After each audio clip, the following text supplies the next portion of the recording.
Bashundhara GS সেন্টারে সবাইকে স্বাগত জানাই। তো ইন সার্ভিস টিচার্সদের টেট বাধ্যতামূলক সংক্রান্ত সুপ্রিম কোর্ট যে রায়টি দিয়েছিল, অর্থাৎ সুপ্রিম কোর্ট গত 1 সেপ্টেম্বর যে রায় দিয়েছিল যে কর্মরত প্রত্যেকটা শিক্ষকেরই টেট পাস করা বাধ্যতামূলক এবং 2 বছরের মধ্যে তাদেরকে টেট পাস করতে হবে। তো সেই রায়ের পরিপ্রেক্ষিতে উত্তরপ্রদেশের শিক্ষক সংগঠন একটি মামলা করে। সেই মামলারই হেয়ারিং ছিল গত 17 নভেম্বর। তো হেয়ারিংয়ে কী হলো সেটা অবশ্যই জানাবো। তো আপনারা দেখতেই পাচ্ছেন diary number 5563620225 United Teachers Association বা UTA Uttar Pradesh versus union of India. তো এই কেসটাকে কিন্তু ডিসপোজড করে দেওয়া হয়েছে এবং এই কেসটা ডিসপোজড করে দেওয়ার পরে আপনারা যারা কর্মরত শিক্ষক আছেন আপনারা কিন্তু অনেকটা চিন্তিত রয়েছেন, অনেকেই টেনশনে রয়েছেন, কারণ স্কুল করে এখন আবার নতুন করে টেট পরীক্ষা দেওয়া এবং 2 বছরের মধ্যে টেট পাস করা, এটা কিন্তু আপনাদের পক্ষে মানে বিশাল কষ্টকর একটা বিষয় হয়ে দাঁড়াচ্ছে। তো সেই জায়গায় দাঁড়িয়ে আপনাদেরকে বলবো চিন্তিত হওয়ার কোনো কারণ নেই। আপনাদের পক্ষে যথেষ্ট এভিডেন্স রয়েছে। আপনারা যখন শিক্ষকতার চাকরিটা পেয়েছিলেন তখন আপনাদের যেটা এলিজিবিলিটি ক্রাইটেরিয়া ছিল সেখানে কিন্তু টেট পাস করাটা বাধ্যতামূলক ছিল না, এটা কিন্তু আপনারা মাথায় রাখবেন। আর একটা বিষয় সত্যি যে সুপ্রিম কোর্ট যে রায়টি দেয় সেই রায় কিন্তু আমাদের সকলকে মেনে নিতে হবে। তবে আমরা কিছু কিছু ক্ষেত্রে দেখেছিলাম সুপ্রিম কোর্টের রায়ের উপরে যদি রিভিউ পিটিশন বা কিউরেটিভ পিটিশন বা ক্লারিফিকেশন করা যায় তো সেক্ষেত্রে কিন্তু রায়ের অনেকবারই পরিবর্তন হয়েছে। ফর এক্সাম্পল আমি আপনাদেরকে বলছি, এনআইওএস ডিএলএডের যে মামলাটা ছিল, আমি এনআইওএস ডিএলএডের মামলাটা নিয়ে আগে প্রচুর ভিডিও বানিয়েছি। আপনারা যারা আমার চ্যানেলে প্রথমবার এসেছেন আপনারা চাইলে ভিডিওগুলো দেখবেন, 2024 সালের নভেম্বরের দিকে হয়তো ভিডিওগুলো আমি দিয়েছিলাম। তো সেই ভিডিওগুলো আপনারা দেখবেন, দেখলে আপনারা বুঝতে পারবেন যে এই যে এনআইওএস ডিএলএডের যে কেসটা ছিল, এনআইওএসদেরকে কিন্তু প্রথমে বাতিল করে দেওয়া হয়েছিল। এটা আমি বিশ্বনাথ ভার্সেস ইউনিয়ন অফ ইন্ডিয়ার যে কেসটা সেটার কথা বলছি। এই কেসে পরে আমরা দেখেছিলাম যে বিশ্বনাথ স্যার কিন্তু রিভিউ পিটিশন দাখিল করে এবং রিভিউ পিটিশনে কিন্তু তারা জয়লাভ করেছিল। ঠিক আছে, তাই জন্য আপনাদেরকে বলবো চিন্তিত হবেন না, হতাশ হবেন না। আপনারা একটা কথা অবশ্যই ভাবুন, এই যে 26,000 চাকরি বাতিল যেটা হলো, যারা যোগ্য ছিল তাদেরকে কিন্তু টেট পরীক্ষা দিতে হলো। তো তাদের যে মানসিক অবস্থাটা গেছে সেই জায়গায় কিন্তু আপনারাও রয়েছেন। তবে আমি বলবো যে এখন ঠান্ডা মাথায় আপনাদেরকে ডিসিশন নিতে হবে। তাই আমি বলবো আমার এই ভিডিওটা পুরোটাই মনোযোগ সহকারে দেখুন। আমি আশা করছি আপনার মনে একটু হলেও আশার আলো জাগবে এই ভিডিওটা দেখার পরে।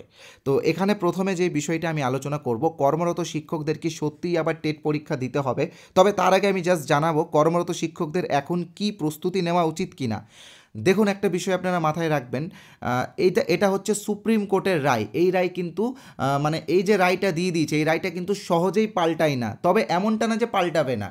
ঠিক আছে, রিভিউ পিটিশন দাখিল হবে, আপনাদের পক্ষে যথেষ্ট মানে সলিড এভিডেন্স রয়েছে। আমি আবারও একটু আগেই বলেছিলাম বিষয়টা যে আপনারা যখন এক্সাম দিয়েছিলেন তখন যেটা এলিজিবিলিটি ক্রাইটেরিয়া ছিল সেখানে কিন্তু টেট পাস করাটা বাধ্যতামূলক ছিল না। এটাই কিন্তু আপনাদের একটা বড় অস্ত্র, এবং কেন এটা আপনাদের বড় অস্ত্র সেটা নিয়ে আমি আলোচনা করব। আপনারা হয়তো জানেন যে 5 জন বিচারপতির সাংবিধানিক বেঞ্চের পক্ষ থেকে একটি জাজমেন্ট দেওয়া হয়েছিল। তখন কিন্তু বিচারপতি ছিলেন ডিওয়াই চন্দ্রচূড় স্যার। ঠিক আছে, তিনি এবং তার সাংবিধানিক বেঞ্চ, এটা কিন্তু কোনো ডিভিশন বেঞ্চ বা সিঙ্গেল বেঞ্চের রায় না, এটা কিন্তু সাংবিধানিক বেঞ্চের একটি রায়। তো সেই রায়টা কী এসেছিল সেটাও আমি আপনাদের সামনে আলোচনা করব। এবং তার পাশাপাশি একটা বিষয় দেখুন, যদি বাই চান্স আপনাদেরকে টেট দিতে হয় তো সেই জায়গায় দাঁড়িয়ে আপনাদের কি করা উচিত সেটা আমি বলবো। আমাদের চ্যানেলটিকে সাবস্ক্রাইব করবেন, বেল আইকনে প্রেস করবেন, এবং আপনারা যদি প্রস্তুতি নিতে চান তো আমি বলবো দেখুন কেস তো চলবেই, রিভিউ পিটিশন আরও দাখিল হবে, তবে তার পাশাপাশি প্রস্তুতিটা নিয়ে রাখা উচিত। বলা যায় না কখন কি হতে পারে। আমরা 26,000 চাকরি বাতিলের ক্ষেত্রে কিন্তু দেখলাম তাদেরকেও কিন্তু এক্সাম দিতে হয়েছিল। বাই চান্স যদি আপনাদেরকে এক্সাম দিতে হয় তো সেই জায়গায় দাঁড়িয়ে ঠান্ডা মাথায় আপনারা আমাদের অ্যান্ড্রয়েড অ্যাপটি ইনস্টল করুন। আপনারা গুগল প্লে স্টোরে গিয়ে সার্চ করুন বসুন্ধরা জিএস সেন্টার, আমাদের এই অ্যাপটি চলে আসবে। অথবা আপনারা এই ভিডিওর ডিসক্রিপশন বক্সে যান, প্রথমেই আমরা আমাদের অ্যাপের লিঙ্ক দিয়ে রেখেছি, সেই লিঙ্কে ক্লিক করে আপনারা আমাদের এই অ্যাপটি ডাউনলোড করুন। এই অ্যাপে আপনারা প্রথমে আপনাদের অ্যাকাউন্ট ক্রিয়েট করুন। প্রথমে এখানে আপনারা চাইলে হোয়াটসঅ্যাপ লগ ইনও করতে পারেন অথবা ইউজ অ্যানাদার মেথডেও যেতে পারেন। এখানে আপনার নাম্বার এবং ওটিপি দিয়ে লগ ইন হবে। লগ ইন হওয়ার পরে আপনারা যারা প্রাইমারি টিচার আছেন তারা আমাদের প্রাইমারি ব্যাচ জয়েন করুন। আপনারা এখন স্কুল করে যাতে সহজভাবে প্রিপারেশনটা নিয়ে রাখতে পারেন সেই জন্য আমরা এই ক্লাসগুলো এনেছি। আপনারা জানেন যে বর্তমানে টেটের যেটা সিলেবাস সেখানে কিন্তু চাইল্ড ডেভেলপমেন্ট অ্যান্ড পেডাগজি বা চাইল্ড সাইকোলজি বা যাকে শিশু শিক্ষা ও মনস্তত্ত্ব বলে এবং পেডাগজি, এইগুলোর উপরে কিন্তু অনেকটা ফোকাস রয়েছে, এইগুলোর উপরে কিন্তু একটা ভালো নাম্বার রয়েছে।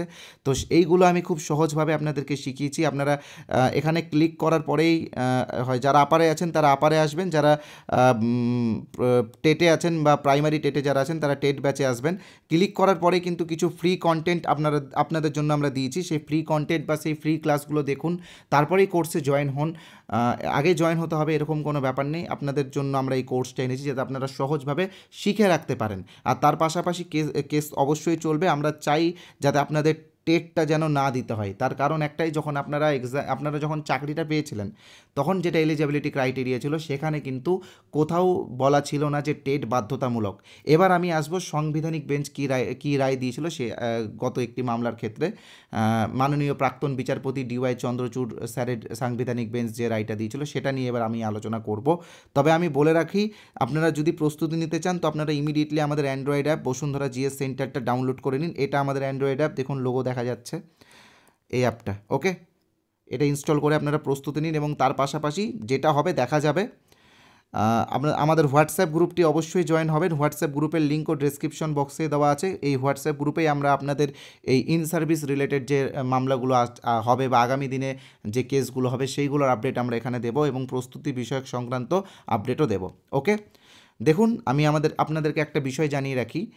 গত বছর মাননীয় বিচারপতি প্রাক্তন বিচারপতি DY চন্দ্রচূড়ের ডিভিশন বেঞ্চ থেকে একটি রায় দেওয়া হয়েছিল, যে কোনো নিয়োগের ক্ষেত্রে প্রথম নোটিফিকেশনের পরে কোনো রকম এলিজিবিলিটি ক্রাইটেরিয়া চেঞ্জ করা যাবে না। এটা কিন্তু সাংবিধানিক বেঞ্চের রায়। তো এখন দেখা যাক রিভিউ পিটিশনের ক্ষেত্রে কি হয় বা পরবর্তীতে কি হয়। আশা করছি আপনাদের পক্ষে কিছু একটা ভালো কিছু আসবে, আপনারা অপেক্ষা করুন আর দেখা যাক কী হয়। আর যেহেতু এটা সুপ্রিম কোর্টের রায়, এখানে এরপরে তো কোনো আর মামলা করার কোনো অপশন নেই। রিভিউ পিটিশন বা কিউরেটিভ পিটিশন বা ক্লারিফিকেশনের মধ্যে দিয়েই একটা সমাধান আসবে। তবে যেটাই রায় আসবে সেটা কিন্তু মাথা পেতে মেনে নিতে হবে, কারণ এটা সুপ্রিম কোর্টের রায়।